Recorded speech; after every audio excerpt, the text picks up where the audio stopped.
Stop taking every client. I know that might sound scary, especially if you've been told that you should be grateful for every booking that comes your way. But let me ask you something. Have you ever had a client who made you question why you even do this work? The one who drains your energy before they even sit in your chair, questions your pricing, doesn't respect your time or boundaries, and leaves you feeling exhausted instead of fulfilled. And then, have you had the opposite? The client who shows up on time, trusts you, respects your policies, refers their friends, and reminds you why you love being a stylist in the first place. Here's what I know to be true. When you have a business full of dream clients, work feels better. There's nothing like doing hair that you genuinely love, that you're really good at, with people who share your values. Conversation flows, time flies, and your days feel lighter because it actually feels good to be there. Because if your books are full of people who drain you, no amount of money will make this career feel sustainable. But when your books are full of dream clients, everything changes. In this video, I'm walking you through how to stop chasing clients and start attracting the kind of people that you actually want to work with, using mindset, clarity, boundaries, and systems that I teach inside of Stylist Soul Tribe. But first, let's talk about why this feels so hard in the first place. Most of us were taught the same thing early on.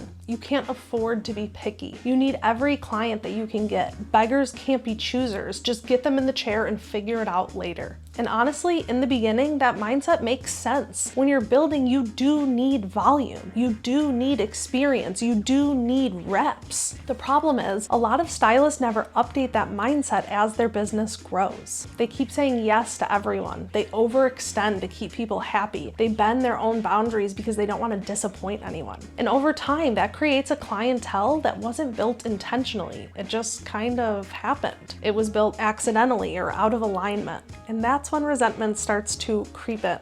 You're booked, but you're tired. You're busy, but you're not fulfilled, and you start wondering if this is just how it is in the industry. Here's what changes everything. What most stylists were never taught is the power of having a clear target market or a dream client, of specializing, of shifting your messaging and marketing to attract the right people, and letting your systems and boundaries filter out the ones who aren't a good fit. That skill alone can completely change how your business feels. So let's break down how to actually do it. First things first, let's define what we're even talking about here. A dream client isn't somebody who's perfect, and it's not a one-size-fits-all definition. A dream client is simply someone who aligns with you. They respect your time, your expertise, and your boundaries. They trust your recommendations. They're willing to pay for your work, and they make your day feel lighter instead of heavier. But what makes someone a dream client is going to look different for every single stylist. Some of you love chatty clients. Others prefer a quiet appointment. Some stylists thrive on big, bold transformations, while others love lived-in, low-maintenance hair. Some of you enjoy a luxury, high-end experience. Others want clients who can just kick back and show up in sweatpants and just be themselves. None of that is right or wrong. The goal isn't to attract the best clients, it's to attract the clients that are right for you. Because when your clientele matches your personality, your values, and how you actually like to work, the job feels easier, and your business becomes a lot more enjoyable to run. And this part really matters. Until you're clear on who you want more of, it's really hard to stop attracting what isn't a good fit.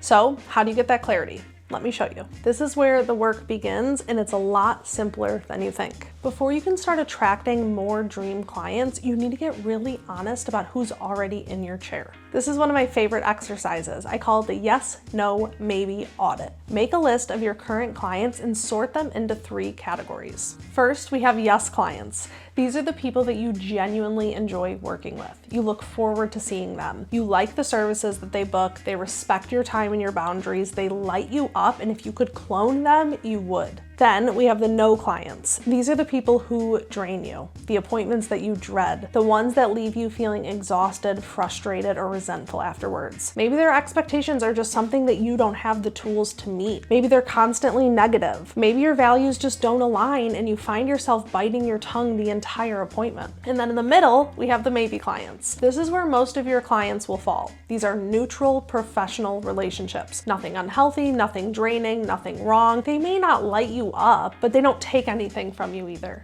Once you've done that, I want you to start looking for patterns. What do your yes clients have in common? The services that they book, how often they come in, their personalities, their values, their lifestyle. And then look at the no clients. What patterns show up there? This is where real clarity starts to form, because the people that you want more of are already showing you who they are. Your job is to notice them and then start shaping your business to attract more of that. And that's exactly what we're covering next. So now that you know who you want, how do you actually get them to show up? This is where a lot of stylists get tripped up, because they think that attracting dream clients means doing more content, more promotions, more posting, more hustling. But in reality, it starts with alignment. Okay, so part 1 is the mindset shift. First, you have to believe that you're allowed to choose who you work with.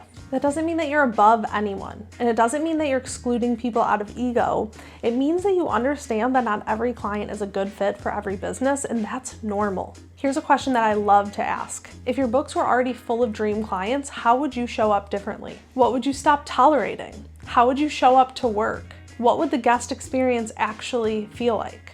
That version of you doesn't come after the dream clients, she comes first. Okay, part 2 is your messaging and your brand. Next is how you present yourself. Your content, your language, and your overall vibe should reflect the type of client that you want more of. This is where specialization matters. Instead of trying to speak to everyone, you start speaking clearly to a specific person with a specific problem. You're not just posting pretty hair, you're communicating who you're for, what you're great at, and what it's really like to sit in your chair. And that clarity is what attracts aligned clients and naturally turns away the wrong fit. Part 3 is systems that filter. And finally, attraction isn't just about marketing. It's also about the decisions that you make inside of your business. The services you offer, the services you stop offering, your booking process, your pricing, your policies. You can choose to stop doing services that you hate. You can narrow your menu. You can design your business to support the kind of clients that you actually want. All of that sends a clear signal about who your business is for,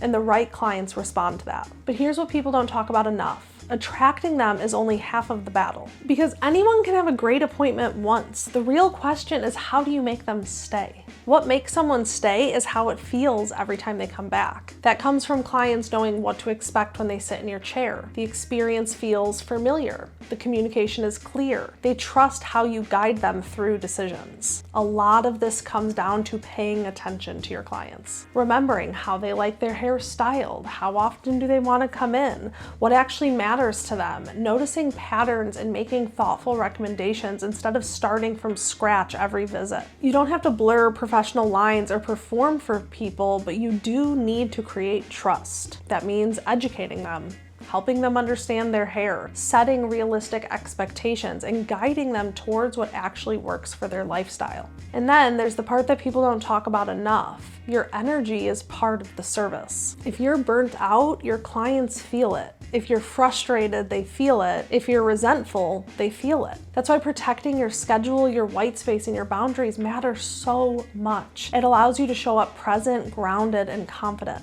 And that is what keeps the right clients coming back. Now, what about the clients who aren't aligned? Let's talk about that too. This is the part that makes people really nervous, but it doesn't have to be so dramatic, I promise. There's not a one-size-fits-all answer here, but the first step is almost always boundaries. Clear policies, clear expectations, clear communication. A lot of your clients who feel misaligned aren't actually toxic. They were just never given clear boundaries to work within. And that's something that you get to take ownership of, so you have to start there. Next, we're gonna look at your no list from earlier, and this part matters a lot. How big is it? How many people are on that list? Are there 1 or 2 truly unhealthy, draining clients, or are there patterns showing up again and again? Sometimes the answer is letting go of 1 or 2 clients who are genuinely toxic, but other times it's bigger than that. You might realize that an entire service is draining you, or certain appointment times, or a type of client that you've outgrown. That's where you start making super intentional changes. Eventually, Price increases absolutely can be part of this process, but the way that I coach to price increases is that they have to be earned. I never want you to raise prices and lose your favorite clients while keeping misaligned ones that are simply willing to pay more. That's not the goal. And sometimes the most empowering step is actually letting a client go. Not a lot of clients, not in like a dramatic or cutthroat way, but one or two done clearly, professionally, and kindly. When I coach stylists through this, clarity is everything. We use crystal clear communication. A lot of I statements, no blaming, no defensiveness. You would say something like, I'm shifting the direction of my business, I'm focusing on specializing, I'm making changes to protect my mental health and energy. And then we're very clear about the outcome. For certain clients, that might include referrals. For truly toxic clients, it doesn't. Being kind doesn't mean being vague. Clear, calm, professional communication is what actually closes the door and protects your peace. And there's something so incredibly powerful about doing this well for the first time. Let me give you some real examples of what this actually looks like, because this isn't just theory. I've lived this personally, and so have the stylists that I coach. Early in my career, my books were full, but they weren't intentional at all. I worked with anyone who booked, I did services that I didn't love, and I tolerated things that slowly drained me, even though on paper everything looked successful. When I started tightening my boundaries and getting honest about who I actually wanted to work with, things started to shift. Definitely not overnight, but intentionally it started to change. I stopped offering services that drained me. I got clear in my communication. I enforced my policies, and yes, I let go of a few clients who weren't aligned. What surprised me most was what happened next. The clients who stayed respected me more. My days felt lighter, and the people coming in next were a better fit than the ones before. I've watched the same thing happen again and again inside of Stylist Soul Tribe. Stylists who felt stuck and resentful suddenly feel excited to come to work again. Stylists who were scared to set boundaries realize most clients actually respect them. Stylists who let go of a draining relationship make space for clients who feel aligned and easy. Every time that someone makes space intentionally, something better fills it. But here's the thing, none of this works without the right mindset, because strategy without belief is just information that you won't actually use. Everything that we've talked about so far only works if a few core beliefs shift. Believe it or not, you are allowed to choose who you work with.